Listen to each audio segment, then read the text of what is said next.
তো যে ওয়ালটা আমরা রেডি করেছিলাম সেটা আজকে কংক্রিট হচ্ছে। এই আমাদের মিলার গাড়ি, কংক্রিট ঢালা হচ্ছে আজকে।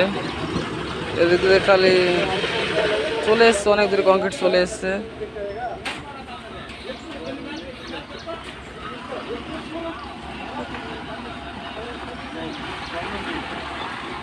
গাড়ি ওইখানে কংক্রিট ঢালা হয়ে গিয়েছে, এখন আগে কংক্রিট ঢালবে।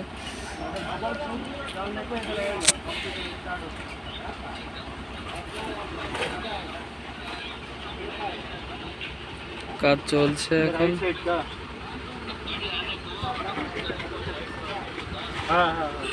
অনেক কটা মশলা পড়ে গেছে, এগুলো তুলছে।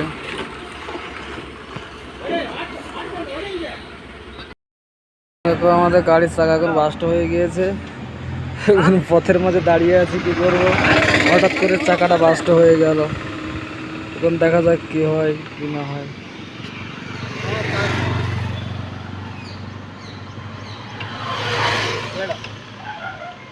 টায়ার খোলা আছে।